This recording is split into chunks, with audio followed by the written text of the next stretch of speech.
Assalamualaikum warahmatullahi wabarakatuh. Perkenalkan, nama saya Zuan Teoris J. Julius dengan NPM 19351037 dari kelas 3D mata kuliah dasar pemrograman mobile, tugas minggu 11 dengan judul Project Sederhana yang memanfaatkan JSON Server sebagai fake API dan menerapkan CRUD dengan menggunakan Axios, dengan dosen pengampu Bapak M. Rizky Fathillah. Oke, langsung saja masuk ke slide pertama. Langkah pertama yang harus kita lakukan adalah membuat fake API di lokal dan instalasi JSON Server. Yang pertama kita lakukan yaitu adalah menginstal JSON Servernya secara global dengan perintah npm install min-g JSON Server. Min-g ini menandakan kita menginstal secara global. Setelah kita install, kita akan membuat folder dan file baru untuk tempat API-nya. Dimana kita akan membuatnya di dalam project kita nanti. Nah, setelah itu langkah ketiga kita akan memulai JSON Server pada port 3004. Perintahnya yaitu kita masuk dulu ke dalam project kita. Kita sudah masuk ke dalam tugas DPM 1. Setelah masuk ke dalam project, kita akan masuk ke dalam folder yang kita buat tadi. Folder yang isinya ada database.json ini. Ini yang sudah kita siapkan.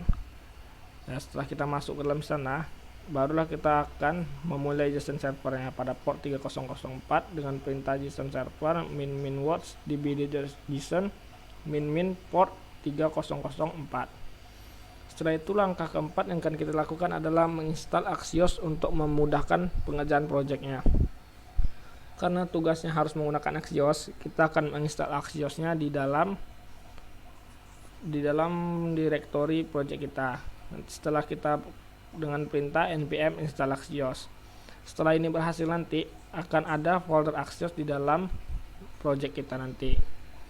Oke, untuk slide selanjutnya isinya hanya shortcode saja yang secara berurut ini sampai penerapan.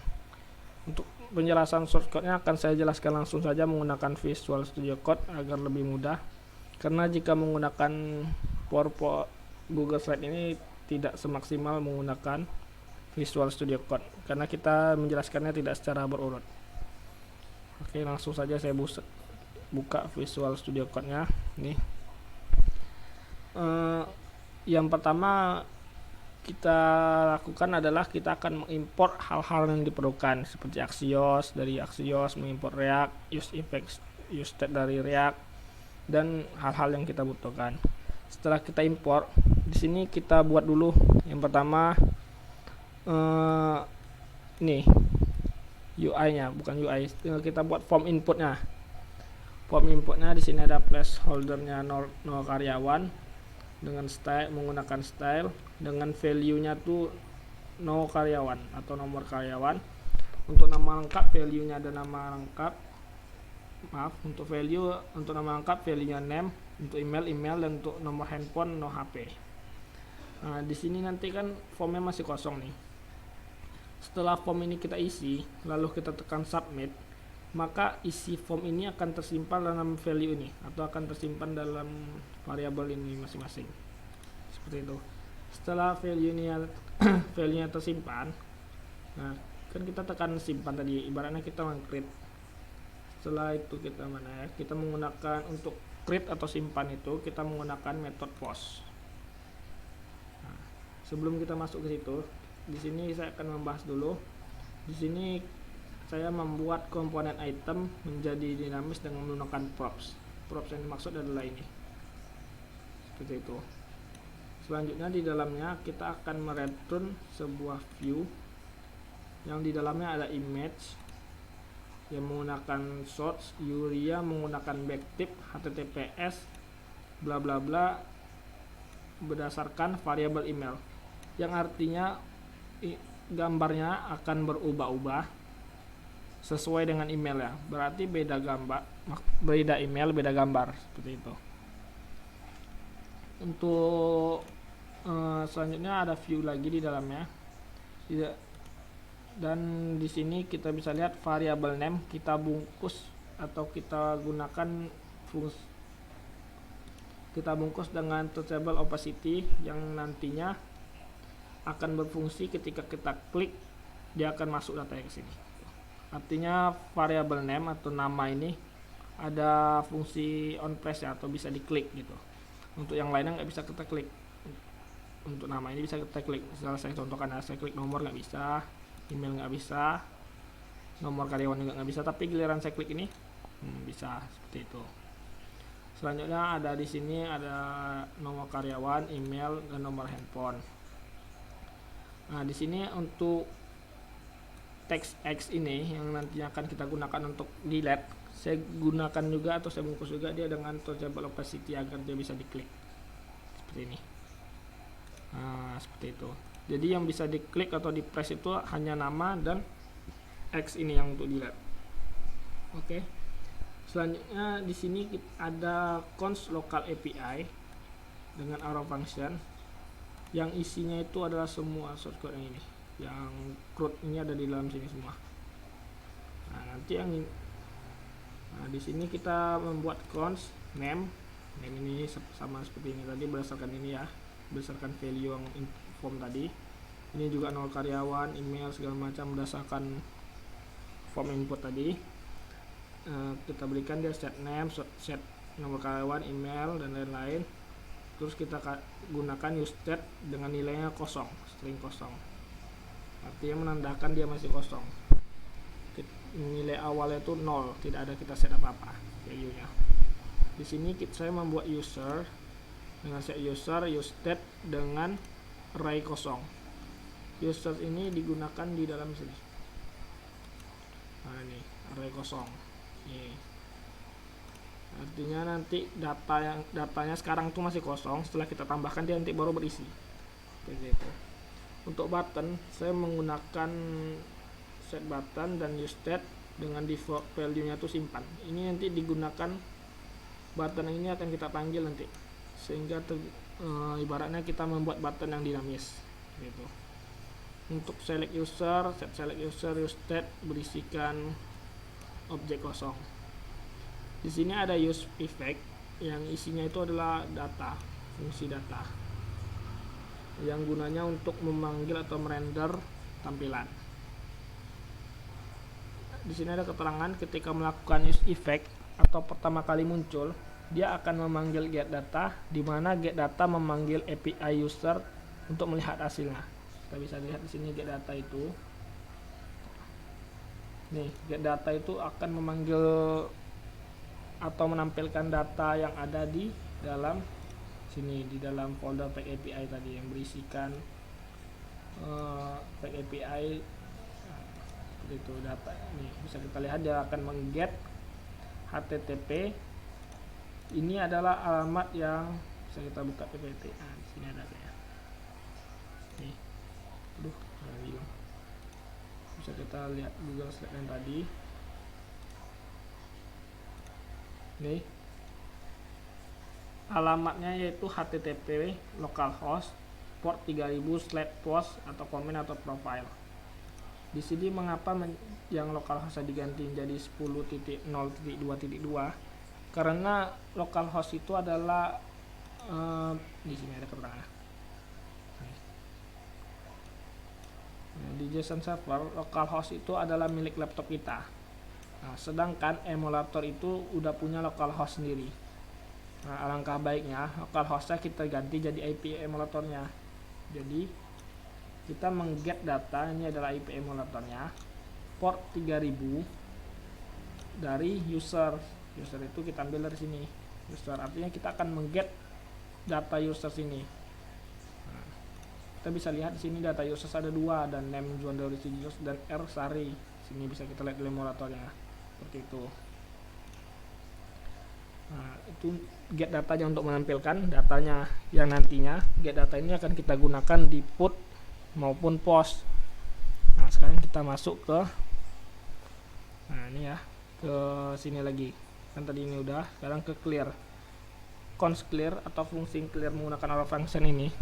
Saya gunakan set name-nya saya set 0 atau nilai kosong yang nantinya akan digunakan untuk mereset form input ini. Ketika saya pencet update, formnya akan direset menjadi kosong, atau ketika saya klik simpan, formnya akan menjadi kosong juga. untuk mereset form. Nanti fungsinya akan dipanggil juga nanti, bisa kita lihat nanti ya. Selanjutnya untuk count submit, ini fungsi button submitnya, dia akan mengirimkan data yang isinya itu adalah name, nomor karyawan, email, dan nomor HP. Itu kan tadi value nya nih, ada value kan tadi kosong, formnya kosong. Setelah kita pencet submit, yang awalnya value nya ini bernilai kosong akan berisi nih, ini nanti akan diisi ini akhir. Nah, yang awalnya kosong ini berisi setelah di submit dan memiliki nilai, memiliki value.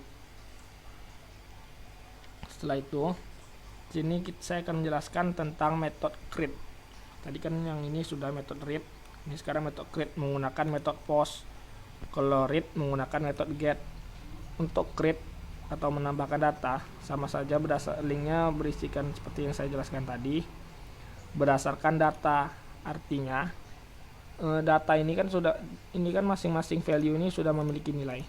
Nah, berarti nilai itu dimasukkanlah ke dalam link yang ini, dimasukkan ke dalam file sini seperti itu. Nah, di sini then responnya apa? Responnya setelah datanya dimasukkan, dia akan meng-clear formnya. Form yang ini akan di-clear. Ntar saya refresh dulu ya. Nah, setelah di-clear formnya, datanya kita get atau kita tampilkan. Seperti itulah urutannya. Misalnya ya, saya tambahkan nomor karyawannya misalnya K0000. Nah, itu namanya kita kasih DPM, misal DPM, emailnya dpm@gmail.com, nomor handphonenya asal aja. Nah, ini ketika kita ini ya datanya, ini kan tadi formnya masih kosong nih, value nya nih masih kosong, awalnya masih kosong. Setelah kita isi, kita pencet submit, nih. Nah, selanjutnya value tadi memiliki nilai, dan seluruh nilai pada value ini disimpan pada variabel data. Variabel data ini kita post, kita gunakan di sini, kita masukkan ke dalam sini nanti. Setelah dimasukkan, responnya formnya akan di-clear, datanya akan ditampilkan. Kita pencet simpan ya, simpan. Nah, kita tambahkan di sini DPM, nah, segala macam, formnya di-clear. Langsung di sini ada terpanggil fungsi get datanya, muncul datanya, kita bisa lihat di sini, kita tambahkan juga di sini. Nah, seperti itu untuk post atau create. Selanjutnya untuk update. Untuk update sama saja, di sini linknya sama user, tapi di sini menggunakan selected user ID. Kita mengupdate berdasarkan ID. Responnya apa? Responnya sama. Yang pertama kita clear, setelah itu kita get datanya, setelah itu buttonnya kita ubah menjadi simpan. Nah, inilah tadi yang dimaksud untuk button yang dinamis tadi. Nih, ada button sini kan. Nih button secara default ya value nya itu simpan, nih secara defaultnya simpan. Jadi ketika buttonnya itu bernilai simpan, maka fungsinya itu untuk create. Sedangkan ketika buttonnya bernilai update, maka dia akan menggunakan method put. Seperti itu. Contoh, saya klik yang DPM, nah, berubah dia menjadi update kan. Nah, artinya kita berada di sini. Sekarang kita menggunakan yang ini. Setelah kita update DPM ini, kita ganti jadi zuan@gmail.com. Oke.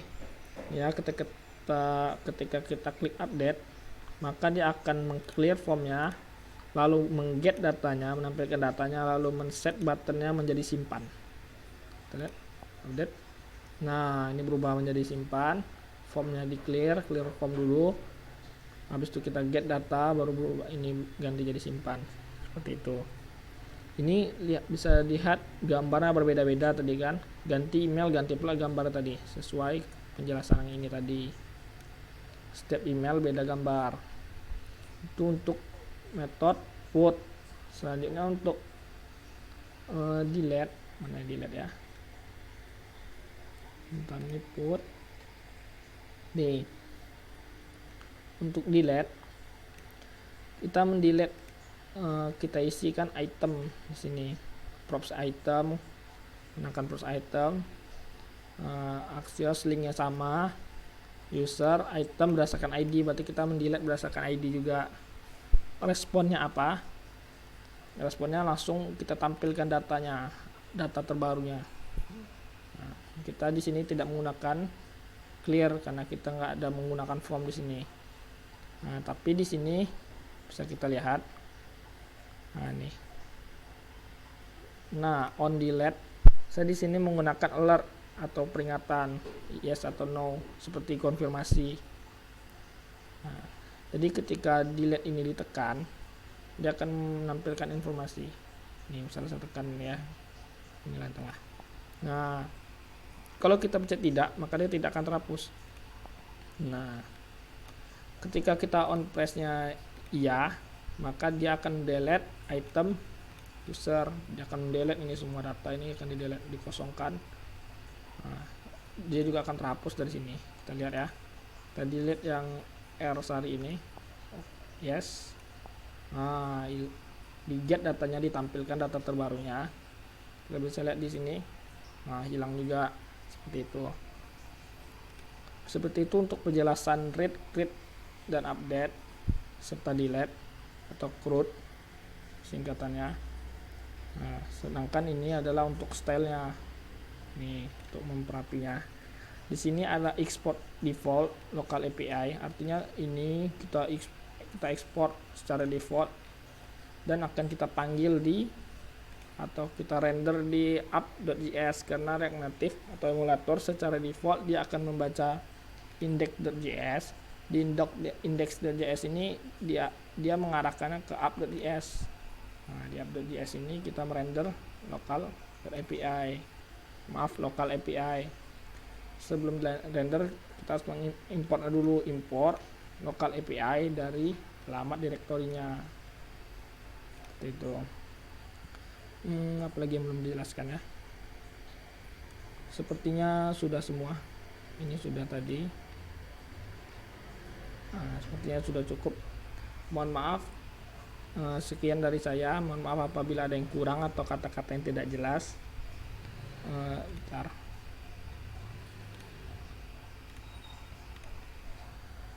Sekian dari saya.